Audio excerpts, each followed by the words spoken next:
Hello, YouTube.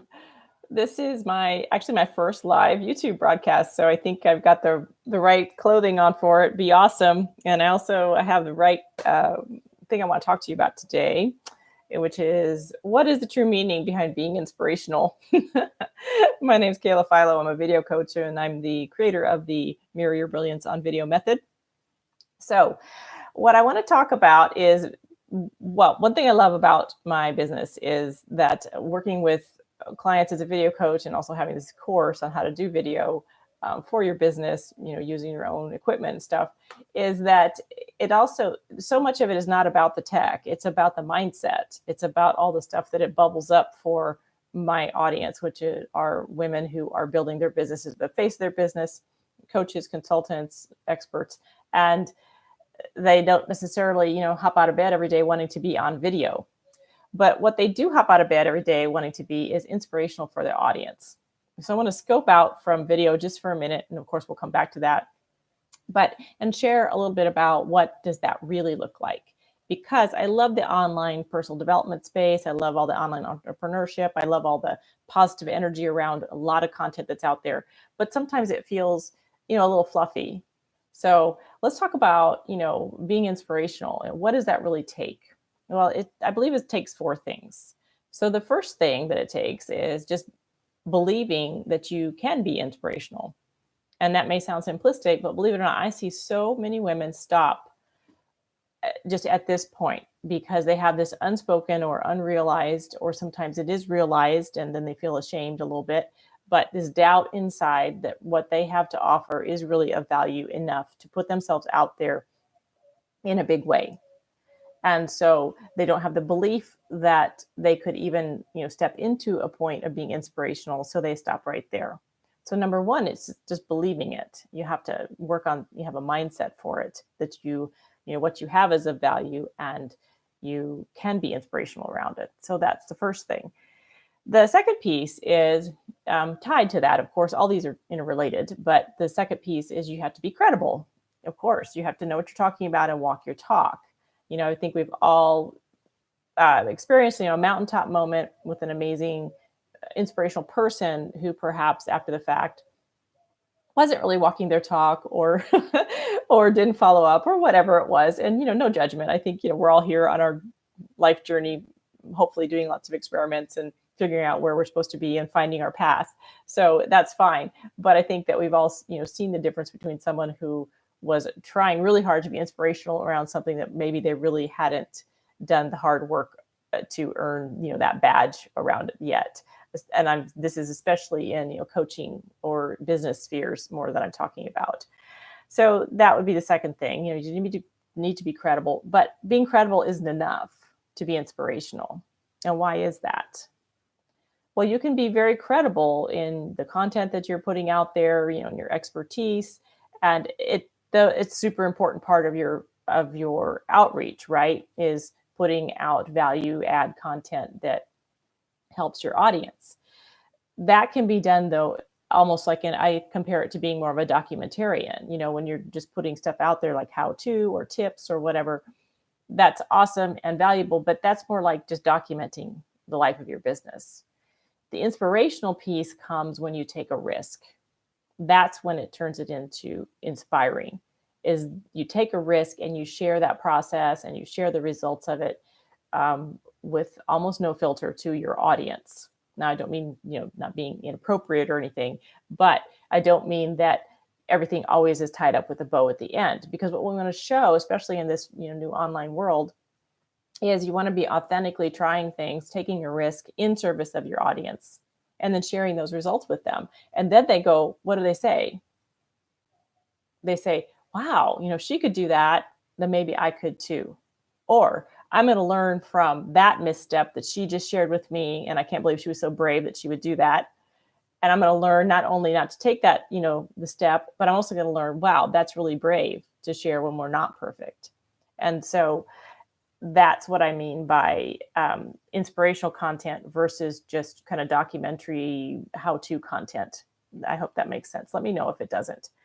And then, of course, the third piece is being uncomfortable. The third piece of being inspirational is being uncomfortable, putting yourself in an uncomfortable position, outside your comfort zone to achieve your own personal next level of growth. But kind of um, being inspirational doesn't mean, staying in our zone and avoiding something that might be hard for us just because it's scary, right? It means taking those things on. Actually, it almost means looking at what is making me uncomfortable right now in my business, and maybe I should just run at that thing and dominate it. Try it, you'll like it. And then the fourth piece that I came to was, to be truly inspirational, you need to be radically generous. And what do I mean by that? I think that it don't just mean, like, oh, I'm a good person and I try to help people. And there's awesome. I mean, that's nothing wrong with that. Of course, I would never say that there is, and we should all be starting there at the very least. But to be radically generous is when you start to view your gifts and your talents as coming from almost outside of you and through you. And these are things that were offered to you, from the time maybe even before you were born. I don't want to get too woo woo, but these were talents and gifts and potential that you were born with, and that you work hard on that and you nurture those and you grow those, and you work to have the confidence and the mindset and the sense of self-respect to do all that. You fight, those little dragons away that want to tell you all that's not true. And then you do that work, and then you share it. You share your expertise and you share the results and the fruit of all that labor. You share that with your audience, even when it costs you something to do so. That's the radical generosity piece. So, and sorry, not sorry. It flies in the face a little bit of, oh, just follow your bliss and everything will, work out. And the point is, there's a difference. It's too long to get into here, but there's a difference between, following your joy and, I don't want to say being lazy, but staying really comfortable. Okay. I believe that if you're truly following your joy, you're probably going to get uncomfortable pretty quickly, because following your joy is bringing you in alignment with the work you're still supposed to be doing on the earth. And that often is not where we're currently, hanging out. So often being shoved over there or pulled over there, it feels uncomfortable. But there's, the analogy I think about, like I could lay on the beach and drink margaritas, and I'm following my bliss or my joy, but I'm not really, what's my impact? How inspiring am I being at that moment, except for the cabana boy who I'm going to give a big tip or whatever. So think about that. I mean, if you are, for video, for example, if you're just not feeling it right now, is that because, you're in Margarita Beach mode, or is it because truly it's not aligned with what you're supposed to be doing for your business right now? Of course, I would argue that video being the easiest, truly, really and truly easiest, most effective way to build impact and connection in your business, I would argue it's totally aligned if part of your business model is to be an inspiration. But that's the point of the video, is to, put that out there to you. And I'm happy to hear from you around that as well. So I just want to sum this up though. I know it's hard. And again, my audience is mostly women. It's hard because there is so much messaging out there that we grow up with. Sometimes we don't even see it. It's like, when you're inside the paper bag, you can't necessarily see, the edges of it, the details of it. But we grow up with all this messaging around what happens to women who stand up and are seen and step out of their comfort zone and try to do something big, right? Often in media and in the movies, they are abandoned, they're ostracized, they're isolated, they fail. I mean, sometimes they're killed, depending on the movie.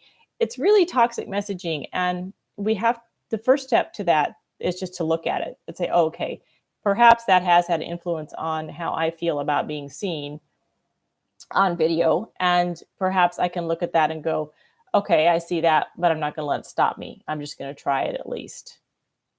That's something to think about. But I realize that it's hard, but just because it's hard doesn't mean it's not like the next best step for your business. Okay, that's what I had today. I wanted to let you know as well that the Marry Your Brilliance on Video course opens April 1st, and we only open at certain times of the year. We're kind of building slowly, and I have 4 spots left, and I would love to include you in that if part of your business plan is to become more inspiring and do more video and kind of get that amazing momentum going in your business. I have a lot more information to share with you, including the investment. If you just want to send me an email or click through below at the link I put below this video. Okay, thanks so much. Bye.